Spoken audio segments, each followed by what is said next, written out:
Mesdames, Messieurs, bonjour. En tant que dirigeants de nos États membres individuels de la CEDEAO, nous devons adhérer aux dispositions constitutionnelles de nos pays, en particulier sur la limitation des mandats. C'est un domaine qui génère des crises et des tensions politiques dans notre sous-région. Ce n'est pas moi qui le dis, mais Muhammadu Buhari, président du Nigeria, il le dit à un sommet des chefs d'État de la CEDEAO. Dans un contexte où des candidatures pour un troisième mandat de quelques-uns de ses pairs suscitent des contestations, avec déjà au compteur morts, blessés et arrestations, faut-il voir en cette déclaration de l'ancien président de la conférence des chefs d'État de la CEDEAO un conseil ou au-delà une leçon, j'allais dire, de morale? Nous faisons l'analyse ce matin avec notre invité déjà en plateau, Justinien Mpati. Bonjour. Bonjour, cher ami. Vous êtes chercheur, analyste en droit constitutionnel et international. Merci. Merci d'avoir répondu à notre invitation. C'est moi. Pour en revenir aux propos de Muhammadu Buhari, adhérer aux dispositions constitutionnelles, ce sont ces mots du diplomatiquement correct, peut-on dire, ou est-ce qu'on peut se permettre de remplacer le verbe adhérer qu'il a utilisé par respecter, M. Mpati? Merci. C'est Rousseau qui disait dans du contrat social que l'obéissance à la loi, concept prescrite, est liberté. Cette pensée d'ordre philosophie du droit permet donc de dire qu'un peuple n'est véritablement libre que lorsque ce peuple-là respecte la Constitution qu'il s'est dotée. La Constitution, c'est l'affaire du peuple. Ce n'est pas l'affaire des hommes politiques. Ça devient leur affaire a posteriori, mais a priori, c'est l'affaire du peuple. Et le peuple doit tout le temps travailler pour assurer la garde de cette norme fondamentale et qui détermine les normes secondaires. Alors, il faut dire, avant de répondre à votre question, il faut dire que le renouveau démocratique ou le nouveau constitutionnalisme dont le vent a commencé par souffler dans les années 90 à partir du Bénin, donc des États francophones. Ce vent-là a comme substrat la démocratie et l'état de droit. Et l'un des pans clés, c'est justement les élections, le renouvellement des mandats, la limitation des mandats. Et il se fait que depuis un certain temps, et plus précisément après environ 15 ou 20 ans d'expérience ou d'expérimentation de ce renouveau démocratique ou de ce nouveau constitutionnalisme, on remarque de plus en plus des agitations et des supputations de modification de la norme fondamentale pour diverses raisons. De manière fondamentale, des chefs d'État qui décident de frapper fort dans le principe constitutionnel de limitation des mandats, alors que leur constitution l'interdise ou l'interdit, et qu'on s'arrange pour faire une révision constitutionnelle que certains chercheurs apprécient de différentes manières. Cela soulève la problématique du respect de la norme constitutionnelle. Donc, on aurait dit respecter à la place d'adhérer, on serait dans les normes. On ne serait pas dans du diplomatique. Je crois que évoquer le verbe respecter n'est pas trop dit. Mais lorsque on en vient à la question que vous m'avez posée, la déclaration du président Buhari dans le cadre de la CEDEAO et en direction de ses homologues, fondamentalement des États francophones, et pour nous citer, en filigrane, la Guinée, la Côte d'Ivoire, le Togo, et d'autres États dont les supputations sont certainement en volcan éteint ou en préparation pour s'exciper ou s'extérioriser. Je crois qu'il faut commencer par dire que ce n'est pas un fait anodin. C'est vrai que c'est un fait politique, c'est un fait diplomatique, mais ce n'est pas un fait anodin. Je ne voudrais donc pas m'éterniser sur le fait en tant qu'élément passager.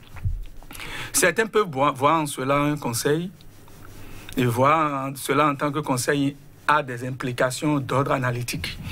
Si c'est perçu comme conseil, cela laisse supposer que ces États-là ou ces chefs d'État-là sont peut-être à leur première forfaiture ou que dans la sous-région, dans l'espace CEDEAO, que c'est la toute première fois qu'on constate ces supputations, ces tentatives de violation du principe de limitation des mandats à 2. Mais dans la pratique et dans la réalité, ce n'est pas la première fois. Ce n'est pas la première fois, c'est la raison pour laquelle il me semble qu'il faut percevoir à travers ce que le président Buhari a dit, beaucoup plus de la morale. Et percevoir cela comme de la morale, cela implique que des édifices de la démocratie, de l'état de droit, et donc du constitutionnalisme dans les États francophones de l'Afrique de l'Ouest a commencé par s'effondrer. J'allais vous le demander. Avant Mohamedou Buhari, il y avait le Bissau-Guinéen Embalo Sissoko qui a déjà parlé de troisième mandat et a qualifié le troisième mandat de coup d'État. Et ça dit que dans l'ensemble, respecter les normes constitutionnelles constitue une vertu qui manque de plus en plus chez des dirigeants africains. Oui, il faut dire... Il faut qualifier d'abord, il faut apprécier d'abord ces révisions constitutionnelles qui viennent comme ça. Lorsque vous analysez et vous vous demandez, mais pourquoi des révisions constitutionnelles? Ou quel type de révision constitutionnelle? Des chercheurs ont catégorisé jusqu'à aller à 10 formes de révision constitutionnelle. Mais moi, je dis, il y a fondamentalement 2 formes. Ce que j'appelle les révisions intéressées et les révisions pour l'enracinement de la démocratie. Alors, il me semble que ce que le président Buhari est en train de dénoncer est lié justement aux révisions intéressées. Et qu'est-ce qui peut amener ces chefs d'État-là à procéder à ces révisions constitutionnelles? Je trouve fondamentalement 3 arguments. Le premier argument, c'est le privilège du pouvoir. Ce sont les privilèges du pouvoir. Et il faut faire attention, tout pouvoir passe. On vient et on part. On a vu cela avec Nelson Mandela, on l'a vu, on est en train de le voir avec Barack Obama et on le verra avec d'autres chefs d'État. Donc ça pose le problème de l'éthique et de la morale en politique. Deuxième élément, ce sont les exactions qui ont été commises sous la bannière du pouvoir. Lorsqu'un dirigeant a eu à permettre ou à tolérer des exactions, la violation massive des droits de l'homme, à gouverner son pays. Il a eu à gouverner son pays contre son peuple, contre les idéaux de la démocratie. Il est normal qu'il ait peur, qu'il se demande mais la suite que la République là, va lui réserver quand il va quitter le pouvoir. Et en troisième lieu, vous avez le pouvoir lui-même au plan ontologique. C'est-à-dire, quand vous intéressez un peu aux travaux de Nietzsche en philosophie, cette volonté de puissance qui anime tout individu qui est porté à ne pas se dissocier du pouvoir. Vous avez l'illustration avec un roi d'Abomey qui avait eu à donner, je crois, du lait. Voilà, et qui a dit, mais le pouvoir est aussi doux que ce que vous ressentez sur votre palais. Alors, au-delà de cela, je pense que, comme je le disais, et cela signale l'intervention, cette déclaration du président nigérian, ça signale une certaine morale et ça signale que l'édifice de la démocratie et de l'état de droit dans les États francophones de l'Afrique de l'Ouest est en train de s'effondrer petit à petit. Et il revient aux dirigeants en question de faire attention, de savoir raison garder et de revoir cet hyper-présidentialisme. C'est vrai, vous allez voir que la plupart de ces États-là sont des États présidentiels, mais des régimes présidentiels, mais des régimes où la mise en œuvre du présidentialisme, ça frise de l'hyper-présidentialisme, une dominance à outrance du chef de l'État sur les autres institutions, une tendance à caporaliser les autres institutions. Et quand ça se passe comme ça, ce n'est pas bien. Mais cela demande que le peuple soit vigilant, cela demande que les armées africaines et fondamentalement de la sous-région soient des armées républicaines et qu'elles soient vigilantes, comme ce qu'on a vu au Mali, même si j'ai quelques difficultés par rapport au développement des événements là, ces temps-ci.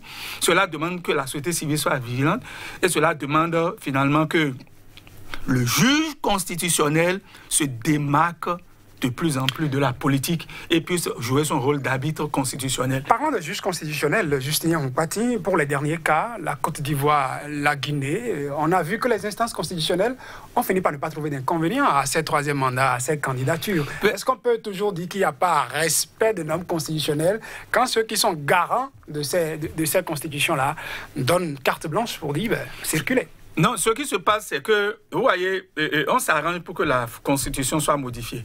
Lorsqu'elle est modifiée, on touche à un certain nombre de pans et on soulève la question de la Troisième République ou de la Quatrième République ou de la Nouvelle République.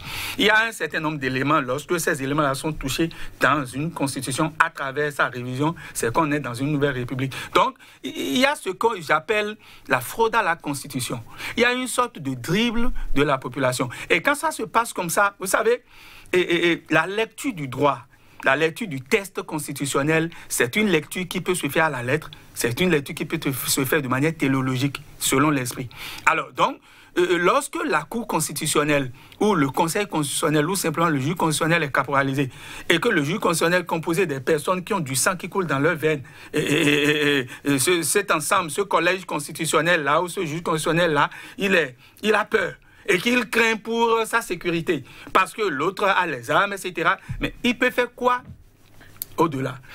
Maintenant, au-delà de cette morale dont je parlais tout à l'heure et qui signale les fondements de l'édifice de la démocratie, de l'état de droit, je crois que c'est une manière pour le président nigérien d'attirer notre attention sur le fait, sur ce que j'appelle le glissement du laboratoire démocratique des pays francophones vers les pays anglophones. Nous sommes en train d'assister à un glissement. Quand vous vous rappelez, le Bénin était la vitrine, suivi du Mali, suivi d'un certain nombre d'États. Bon, pas très tôt, le Togo a commencé par faire une démocratie avec une parenthèse dirigiste, etc. Mais vous voyez de plus en plus que le Ghana se positionne comme un État qui veut donner des leçons du point de vue démocratique et d'état de droit. Quand vous prenez le Nigeria, à travers ce que le président nigérien vient de dire, vous voyez pratiquement que le pragmatisme des anglophones, hérité de la colonisation par les Britanniques, le discours des francophones, hérité de la colonisation par la France, tout cela est en train de donner raison. Et il faut que les États francophones d'Afrique de l'Ouest, à travers leurs dirigeants, le peuple et tous les autres composantes, travaillent à ce que le laboratoire de la démocratie et de l'État de droit revienne aux États francophones. D'où il faut assurer la garde de cette chose commune qu'est la Constitution. Merci à vous, Justinien Nkpati. Je rappelle, vous êtes analyste, chercheur en droit constitutionnel et international. On analysait avec vous les propos du président nigérien Muhammadu Buhari, qui visiblement est contre l'initiative de troisième mandat prise par certains de ses pairs. Mesdames, Messieurs, c'est déjà tout pour ce numéro de l'entretien du jour. Merci de nous avoir suivis.